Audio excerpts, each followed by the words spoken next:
உலகமெங்கும் வாழும் தமிழ் நெஞ்சங்களுக்கு சித்தர் வாக்கு ஜோதிடத்தின் மூலம் பாலச்சித்தர் பாலாஜி நான் சிறந்த நல் வணக்கங்களை தெரிவித்துக் கொள்கிறேன். இன்னைக்கு நம்ம என்ன பார்க்க போறோம் அப்படின்னு, ஐப்பசி மாத பலன்கள். இந்த ஐப்பசி மாத பலன்கள் யாருக்கு பார்க்க போறோம்னா ரிஷபராசி. இந்த ஐப்பசி 1 முதல் ஐப்பசி 29 வரை இருக்கக்கூடிய சிறந்த யோக பலன்களை இந்த சித்தர் வாக்கு ஜோதிடத்தின் மூலம் இன்னைக்கு ரிஷபராசிக்கு பார்க்க போறோம். பொதுவா இந்த நிகழ்ச்சி பொதுவா ஜோதிடம் என்பது உங்களுக்கு இன்னைக்கு இந்த உலகத்தில் இன்னைக்கு பஞ்சமே இல்லை. ஜோதிட சாஸ்திரம் என்பது ஜோதிடர்கள் சொல்லக்கூடிய பலன்களுக்கு அப்படி போன எடுத்துட்டாச்சுன்னு பஞ்சமே இல்லை. வரிசையா எல்லாரும் பார்த்துக்கிட்டே இருப்பீங்க. அப்ப இப்படிப்பட்ட நிலையில ஜோதிட சாஸ்திரம் என்பது மக்களுக்கு எந்த அளவுக்கு பயனுள்ளதாக இருக்கிறது என்பதை உங்களிடமே கேள்வி கேட்டா, என்னங்க ஒவ்வொருத்தராக பார்த்தோம், ஒவ்வொருத்தரா பார்த்துட்டு தான் இருக்கோம், ஆனா எங்களுக்கு நாங்க நினைக்கிறோமா எதுவுமே நடக்க மாட்டேங்குது அப்படின்ற வேதனைகள் இருக்கு. அந்த வேதனை வரக்கூடாது என்பது நிகழ்ச்சி முக்கியத்துவம், மிக முக்கியத்துவம். புரிஞ்சுட்டீங்களா? ரொம்ப முக்கியமான விஷயம் இதுதான். ரொம்ப முக்கியமான விஷயம் இதுதான். இந்த நிகழ்ச்சியும் எல்லாருக்கும் நல்லது நடக்க வேண்டும். ஜோதிடம் ஒருபோதும் தப்புவதில்லை, தவறுவதில்லை. சரியாக கழித்தால் சரியாக நடக்கும். ஒவ்வொரு மனிதனுடைய வாழ்க்கை என்பது மிகப்பெரிய பெருங்கடலில் பயணிப்பது போன்று. அப்படி அந்த பெருங்கடலில் அவன் வாழ்க்கை பயணிக்கும் பொழுது மிகப்பெரிய சோதனைகள், இயற்கையின் சீற்றங்கள், புயல், வெள்ளம், மழை என்று மிகப்பெரிய சோதனைகள் அந்த பயணத்தில் ஏற்படும். அப்படி அந்த மாதிரி சோதனைகள் ஏற்படும் பொழுது ஒரு மனிதனுடைய வெற்றிகள், அதை எதிர்கொண்டு வெற்றி கொள்ளக்கூடியது, தோல்வி அடைவது என்பதெல்லாம் பிரபஞ்சத்தின் பிரம்மன் படைத்த பிரபஞ்ச சாஸ்திரத்தின்படி, பிரபஞ்ச சக்தியின்படி ஒரு மனிதன் வெற்றி பெறுகிறார். அந்த பிரபஞ்ச சக்தியின் கிரகங்களின் வலிமை குறைந்துவிட்டால் தோல்வி அடைகிறார். ஆக புத்தியுள்ள மனிதனெல்லாம் வெற்றி காண்பதில்லை, வெற்றி பெற்ற மனிதனெல்லாம் புத்திசாலி இல்லை. எல்லாமே இந்த பிரபஞ்சத்தில் பிரம்மன் படைத்த பிரபஞ்ச சக்தியினால் ஏற்படுகின்ற மிகப்பெரிய வெற்றிகள், தோல்விகள் என்பதை மறந்து விடாதீர்கள். ஒரு மனிதன் நான் தான் என்னுடைய திறமையில் தான் வெற்றி அடைந்தேன் என்று சொல்லக்கூடியது தவறு. எல்லாமே பிரம்மனின் பிரபஞ்ச சக்தியில் ஏற்படுகின்றது. பிரம்மனின் பிரபஞ்ச சக்தியில் மட்டும்தான் ஒரு மனிதன் வெற்றி அடைய முடியும். இந்த பிரபஞ்சத்தில் ஏற்பட்ட அனைத்து சக்திகளுமே ஒரு மனிதனுக்கு சாதகமாக அமையும் பொழுது அவன் மிகப்பெரிய வெற்றி அடைகிறார். எவ்வளவு பெரிய திறமையாக இருந்தாலும், எவ்வளவு பெரிய புத்திசாலித்தனமாக இருந்தாலும், இந்த பிரபஞ்சத்தினுடைய சக்தி அவனுக்கு சாதகமாக இல்லை என்றால், நான் இவ்வளவு திறமையாக இருக்கிறேன், இவ்வளவு பாடுபடுகிறேன், இவ்வளவு புத்திசாலித்தனமா இருக்கேன், எனக்கு எதுவுமே நடக்க மாட்டேங்குது அப்படின்ற வேதனைகள். ஆக ஜோதிட சாஸ்திரம் பிரம்ம வேதத்தில் உருவாக்கப்பட்டது. ஒருபோதும் தப்புவதில்லை, தவறுவதில்லை என்பதை மறந்து விடாதீர்கள். ஐயா, நீங்க எல்லாம் சொல்றீங்க, ஒருத்தர் போய் ஜாதகத்தை பார்த்தா அவர் ஒண்ணு சொல்றாரு, இவர் ஒண்ணு சொல்றாரு. உதாரணத்துக்கு ஐயா, உங்களை ஏதோ கடைசியா உங்களை பார்க்க வந்திருக்கோம். ஒருத்தட்ட போனா செவ்வாய் தோஷம் ஒருத்தர் இருக்குன்றாரு, செவ்வாய் தோஷம் இன்னொருத்தட்ட போனா செவ்வாய் தோஷம் இல்லைங்கிறாரு. ஒவ்வொருத்தரும் ஒவ்வொரு விதமா சொல்றாங்க. எதை நம்புறதுனே தெரியலைங்க. இப்படிப்பட்ட குழப்பத்துல வந்திருக்கோம். அதான் எத்தனை தோஷமும் இருந்துட்டு போகுது, நடக்க வேண்டியது நடக்கும். பிரம்ம வேத சாஸ்திரத்துப்படி உங்கள் ஜாதகத்தை சரியாக கணித்தால் சரியாக நடக்கும். தோஷம் இருந்துட்டு போகுது, தோஷம் இருந்துட்டு போகுது, செவ்வாய் தோஷம் இருந்துட்டு போகுது, சர்ப்ப தோஷம் இருந்துட்டு போகுது, கலசர தோஷம் இருந்துட்டு போகுது. எது எப்ப நடக்கும் என்று சரியாக கணித்தால் சரியாக நடக்கும். ஏன் நிறைய இடத்துல ஜாதகத்தை பார்த்து அழுத்து சலுத்து போய் ரொம்ப வெந்து நொந்து போய் உட்காந்துருக்கும். உங்களுக்கெல்லாம் நான் சொல்லக்கூடிய வார்த்தை இதுதான். நல்ல கவனிங்க.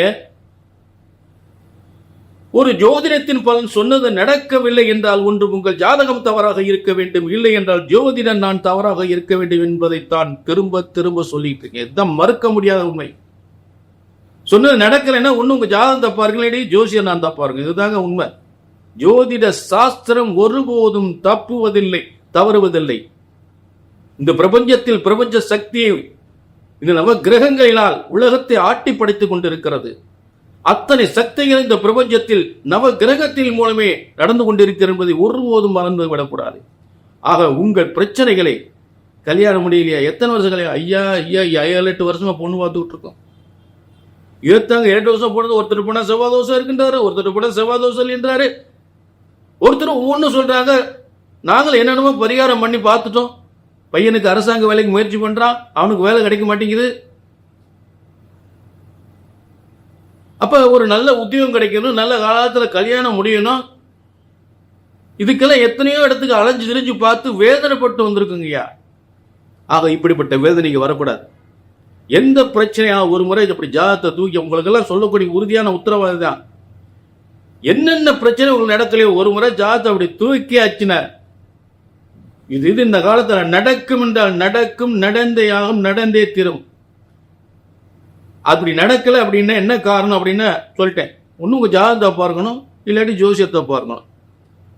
ஆக அதே போல ஒரு பரிகாரம் என்ற பிரம்ம வேத சாஸ்திரத்தில் சரியான பரிகாரம் ஒன்று உண்டு. அதை முறைப்படி ராகு திசை நடக்கும் போது செவ்வாதோஷம் பரிகாரம் பண்ணக்கூடாது. அதே போல சனி திசை நடக்கும் போது செவ்வாதோஷம் பரிகாரம் பண்ணக்கூடாது. இப்படி தப்பா பரிகாரம் பண்ணிட்டு நடக்கல. எந்த ஒரு பிரம்ம வேத சாஸ்திரத்தில் சரியான முறையில் சரியான பரிகாரத்தை சரியானபடி நிவர்த்தி செய்தால் நடக்காத காரியங்கள் நிச்சயமாக நடக்கும். ஆக நல்ல கவனிங்க. நீங்க எந்த விதத்திலும் கவலைப்பட வேண்டிய அவசியமே இல்லை. என்ன நடக்கல, கண்டிப்பா ஒரு முறை ஜாதகத்தை கையில் எடுக்க, கண்டிப்பாக சொன்னது நடக்கும், நடந்தே ஆகும், நடந்தே தீரும். இப்ப ஐப்பசி மாத பலன்கள் ஐப்பசி 1 முதல் ஐப்பசி 29 வரை இருக்கக்கூடிய ஐப்பசி மாத பலன்கள் ரிஷபராசிக்கு பார்த்துக்கிட்டு இருக்கோம். இப்ப இந்த ஐப்பசி மாதம் உள்ள கிரக அமைப்புகள் என்னன்னு பார்ப்போம். ரிஷபராசியுடைய கிரக அமைப்புகள். ரிஷப ராசியிலே குரு, ரொம்ப யோகம்தான். ரிஷப ராசியிலே குரு. ஏன்னா ரிஷபராசிக்கு ரொம்ப கஷ்டப்பட்டாங்க. அப்போ ஒரு தனத்தை தருகின்ற குரு ஒரு நிரந்தரமாக ஒரு ரிஷபராசியில் இருக்கும்போது அவங்களுக்கு நல்ல மாற்றங்கள் உறுதியாக உண்டு. அப்ப தனஸ்தானத்தில் செவ்வாய், தனகாரகன் ரிஷபராசிகள். அடுத்து உங்களுக்கு 7-12க்குரிய செவ்வாய் ரிஷபராசிக்கு 2ஆம் இடத்தில். அடுத்து ரிஷபராசிக்கு 5ஆம் இடத்தில் பூர்வ புண்ணிய ஸ்தானத்தில் கேது. ரிஷபராசிக்கு 6ஆம் இடத்தில் சூரியன் புதன். ரிஷபராசிக்கு 7ஆம் இடத்தில் குரு. 7ஆம் இடத்தில் குரு. அடுத்து ரிஷபராசிக்கு 11ஆம் இடத்தில் 10ஆம் இடத்தில் ரிஷபராசிக்கு 10ஆம் இடத்தில் சனி, 11ஆம் இடத்தில் ராகு. இதுதான் ஐப்பசி மாதத்துடைய கிரக அமைப்புகள். அப்ப பொதுவா லாபாதிபதி ஒரு 8-11க்குரிய லாபாதிபதி ரிஷபராசியில் இருக்கும் பொழுது நிச்சயமாக ரிஷபராசிக்காரவங்க பட்ட வேதனைகள் எல்லாம் கண்டிப்பாக தீரக்கூடிய நீர். முதல்ல நல்ல ஒரு வருமானத்திற்கும் முன்னேற்றத்திற்கும் தொழில் முன்னேற்றத்திற்கும் நல்ல வேலை வாய்ப்புக்கும் உத்தியோகத்திற்கும் செய்கின்ற வியாபாரம் தொழில் முன்னேற்றம் பெறுவதற்கும் இந்த குரு எப்பொழுதுமே ரிஷபராசி இருக்கக்கூடிய ஒரு சிறந்த யோகமாக இந்த ஆண்டு இருக்கக்கூடியது ஒரு நல்ல யோகமான காலம்தான். ஏன்னா அவ்வளவு கடனால ஆகி நிறைய தொழில் நஷ்டப்பட்டு மனைவி மக்களை புரிஞ்சு மனைவியை இழந்தவங்களா இருக்காங்க. இப்படிப்பட்ட ரிஷபராசிக்காரங்க நிறைய சோதனை அனுபவிச்சவங்களா இருக்காங்க. அவங்களுக்கெல்லாம் நல்ல வருமானம் பெறக்கூடிய வழிகளில் அந்த குரு நிரந்தரமா ரிஷபராசியில் இருக்கக்கூடிய நல்ல யோகமான காலங்கள். ஒரு பட்ட துன்பத்திற்கெல்லாம் ஒரு நல்ல நேரம்னு நினைக்கலாம். அடுத்து பார்த்தீங்கன்னா இப்போ 12ஆம் அதிபதி 2ஆம் இடத்துல வரும்போது நிச்சயமா ஒரு சொத்து நீங்க வாங்கிக்கலாம். ரிஷபராசிக்காரங்க சொத்து வாங்குற அளவுக்கு சில சம்பாதிப்பாங்க. சொத்து வாங்கலாம், உறுதியா வாங்கலாம். 2ஆம் இடத்துல செவ்வாய் இருக்கும், பூமிகாரகன் 2ஆம் இடத்துல 12ஆம் அதிபதியாக 2ஆம் இடத்துல இருக்கும்போது கண்டிப்பாக ரிஷபராசிக்காரங்க ஒரு இடம், வீடு, சொத்துக்கள் ஒரு வாங்கக்கூடிய ஒரு யோகம் உறுதியாக ஏற்படும். அடுத்து ரிஷபராசிக்கு 5ஆம் இடத்தில் கேது இருப்பதனால் வெளிநாட்டு யோகத்தை ஏற்படுத்தலாம். சிலருக்கு வெளிநாட்டு யோகத்தின் மூலம், வெளிநாட்டு பயணத்தின் மூலம் உத்தியோகம், வேலை வாய்ப்பு, தொழில்கள், செய்கின்ற தொழில் வியாபாரம், வெளிநாட்டு வியாபாரங்கள் நிச்சயமாக நல்ல முறையில் இருக்கும். அதில் மாற்றமே இல்லை. இப்போ ரிஷபராசிக்கு 2ஆம் அதிபதியும் 5ஆம் அதிபதியும் 2, 5க்குரியவன் 6ஆம் இடத்தில் இருக்கும் பொழுது, அப்போ யாராவது ஒரு நல்ல சொந்த தொழில் இருக்கிறவங்க அவங்களுக்கு உறுதுணையாக உறவுக்காரர்கள் மூலம் அந்த தொழிலை அவங்களுக்கு ஒரு நிர்வாகம் பண்ணி அவங்களால நல்லா முன்னுக்கு வரக்கூடிய ஒரு நேர்மை ஏற்படும். ரிஷபராசிக்காரங்க ஒரு சொந்த வியாபாரம், தொழில், ஒரு கடை, ஒரு டிபார்ட்மெண்ட் ஸ்டோரோ ஏதோ ஒரு சொந்த தொழில் பண்ணுறாங்கன்னு வச்சுங்க, அவங்களுக்கு உறவுக்காரங்களை யாராவது ஒருத்தர் நிர்வாகம் பண்ணக்கூடிய நிலையை ஏற்படுத்தக்கூடிய யோகம் ஏற்படும். அவங்களால முன்னுக்கு வரக்கூடிய ஒரு நல்ல ஒரு உறவுக்காரங்களை வச்சு அந்த கடையை நிர்வாகம் பண்ணக்கூடிய நிலை ஏற்படும். இப்போ அவங்களால நன்மை அடையக்கூடிய நிலை ஏற்படும். இந்த மாதிரி ஒரு யோகங்கள் ஏற்படலாம். அதே உறவுகளால் நன்மைகள் பெறக்கூடிய நிலை. ரிஷபராசிக்காரங்க சொந்த உறவுகளால் தொழில் முன்னேற்றம் பெறக்கூடிய காலங்கள், அது பல வழியில் ஒரு உதவக்கூடிய நிலையில் ஏற்படும். ரிஷபராசிக்கு 7ஆம் இடத்தில் சுக்கிரன் குரு பார்வையில் இருக்கக்கூடிய காலங்கள், அது கொஞ்ச காலம் இருந்தாலும் நிச்சயமாக ஒரு வெளிநாட்டு வேலை வாய்ப்பு, திருமண யோகங்களை ஏற்படுத்தக்கூடிய காலங்கள். மேலும் இந்த ஐப்பசி 6ஆம் தேதி கடகத்தில் செவ்வாய் மாறுகின்ற நிலை, நீச வர்க்கோத்துமம் பெறுகின்ற நிலை. நீச வர்க்கோத்துமம் பெறும் பொழுது உச்ச பலனை நிச்சயமாக செய்யும். வான யோகத்தையும் பயணத்தின் மூலம் நன்மைகளை பெறக்கூடிய ஒரு சிறந்த யோகமாக ஏற்படும். பயணம் என்றால் வெளிநாட்டு பயணம் வச்சுக்கோங்க. வெளிநாட்டு பயணத்தின் மூலம் நல்ல ஒரு வருமானத்தை, வேலை வாய்ப்பு தரக்கூடிய நிலையில் நீச வர்க்கோத்துவம் பெறுகிறார் செவ்வாய் 3ஆம் இடத்தில். அடுத்து ஐப்பசி 8ல் பார்த்தீங்கன்னா விருச்சிகத்தில் புதன், அதாவது குரு பார்வையில், அதாவது உங்களுடைய தனாதிபதியும் பூர்வ புண்ணிய ஸ்தானாதிபதியும், அதாவது பார்த்தீங்கன்னா நல்ல ஒரு புதிய முதலீடு செய்து ஒரு வெளிநாட்டு சம்பந்தப்பட்ட ஒரு பொருட்கள் வியாபாரம் செய்வதோ, இல்லை வெளிநாட்டில் முதலீடு செய்து தொழிலை ஆரம்பிப்பதோ, புதிய ஒப்பந்தங்கள் ஏற்படுவதோ, அதன் மூலம் நல்ல முன்னேற்றம் பெறக்கூடிய காலங்கள் இந்த ஐப்பசி 8ஆம் தேதி.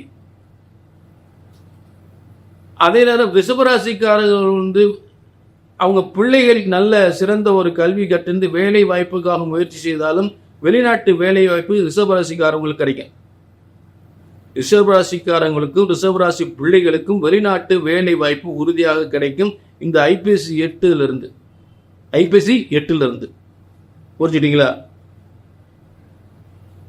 சரி. அடுத்து இந்த மேலும் பார்த்தீங்கன்னா இந்த ஐப்பசி மாதம் பொதுவாகவே ரிஷபராசிக்கு ஊர் விட்டு ஊர், மாநிலம் விட்டு மாநிலங்கள், தொழில்கள், வருமானங்கள், முன்னேற்றங்கள் அதிகமாக ஏற்படக்கூடிய காலங்கள் ஏற்படும். முக்கியமாக இங்கே ரிஷபராசிக்காரவங்களுக்கு வெளிநாட்டு வேலைவாய்ப்பு நிச்சயம். வெளிநாட்டு தொழில்கள், வெளிநாட்டு வேலை வாய்ப்புகள், கனரக இயந்திரங்கள் சம்பந்தப்பட்டது, விவசாயம் சம்பந்தப்பட்ட அந்த டிராக்டர் தொழில்கள், விவசாயம் சார்ந்த தொழில் எதுவாக இருந்தாலும் நல்ல சிறப்பாக இருக்கும். ரிஷபராசிக்காரங்க விவசாயம் சம்பந்தப்பட்ட தொழிலும் சிறப்பாக இருக்கும். விவசாயம் சம்பந்தப்பட்ட எந்த ஒரு இயந்திரங்கள் சம்பந்தப்பட்ட தொழில் ரொம்ப சிறப்பாக இருக்கும். வெளிநாட்டுக்கு எக்ஸ்போர்ட் பண்ணக்கூடிய நிலை, எந்த ஒரு இயந்திரங்களும் வெளிநாட்டுக்கு விவசாயம் சம்பந்தப்பட்ட இயந்திரங்கள்லாம் வெளிநாட்டுக்கு சப்ளை பண்ணக்கூடிய நிலையில் அந்த ரிஷபராசிக்காரங்களுக்கு நல்ல முன்னேற்றம் உறுதியாக ஏற்படும்.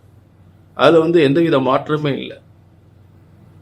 புரிஞ்சுட்டீங்களா? இப்படிப்பட்ட யோக பலன்கள் நிச்சயமாக ரிஷபராசிக்கு நல்ல ஒரு யோகமான பலன்களாக இந்த ஐப்பசி மாதம் உறுதியாக அமைகிறது.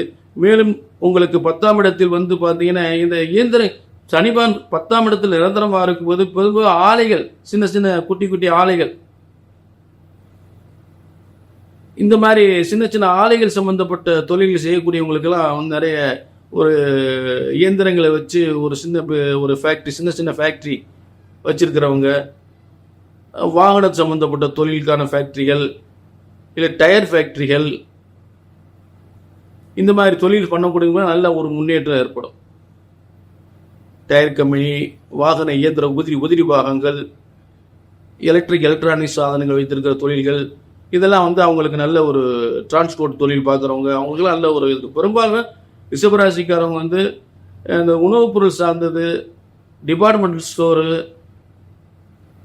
அழகு சாதனங்கள் சம்பந்தப்பட்டது, அந்த தொழில் பார்க்குறவங்களுக்கு நல்ல முன்னேற்றங்கள் ஏற்படும். அதில் மாற்றமே இல்லை. ஆக நிச்சயமாக இந்த ஐப்பசி மாதம் என்பது ஒரு சிறந்த யோகமான மாதமாக உறுதியாக அமையும். அதில் எந்தவித மாற்றம் இல்லை. இது ஏதாவது உங்களுக்கு சரியாக வரல, சரியாக நடக்கலை அப்படின்னு வேதனைப்பட்டீங்கன்னா கீழே நம்பர் இருக்குது, ஒரு அப்பாயின்மெண்ட் வாங்கிக்க. உங்கள் ஜாதகத்தில் என்ன ஓடுது, என்ன தசா புத்தி நடக்குது, ஏன் உங்களுக்கு நடக்கலை அப்படின்றது பார்ப்போம். அப்போ நான் திரும்ப சொல்ல, நீங்கள் என்ன சொல்கிறீங்க, இல்லைங்க நிறைய ஜாதகத்தை பார்த்துட்டோம் அப்படின்னு தான் சொல்லுவீங்க. அங்கே பார்த்தோம், இங்கே பார்த்தோம், நடக்கலை. அப்படி நடக்கலைன்னா என்ன காரணம்?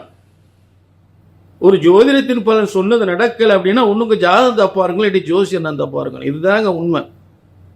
ஆக இந்த இடத்தை பொறுத்து சித்தர் வாக்கு ஜோதிடத்தை பொறுத்தளவு உங்க எல்லாருக்கும் இந்த நிகழ்ச்சியின் மூலம் உங்களுக்கு நடக்காத காரியம் நிச்சயமாக நடந்தே ஆகணும்.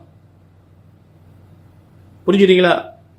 ஆக பிரம்ம வேத சாஸ்திரத்தில் பிரம்ம வேதத்தில் உருவாக்கப்பட்ட ஜோதிட சாஸ்திரத்தின்படி உங்கள் ஜாதகத்தை சரியாக கழித்தால், சரியாக நாங்கள் கல்யாணம் முடியலையா, வேலை கிடைக்கலையா, குழந்தை இல்லையா, வீட்டில் எந்நேரம் ஏதாவது பிரச்சனைகள் இருக்கா, செய்வினை கோளாறா, கொடுத்த பணம் வரலையா, அரசாங்க வேலை கிடைக்கலையா, இப்படி எத்தனையோ பிரச்சனைகளுக்காக எத்தனையோ இடங்களை ஜாதகத்தை பார்த்து பார்த்து பார்த்து ரொம்ப நொந்து போய் உட்காந்துருக்கங்க.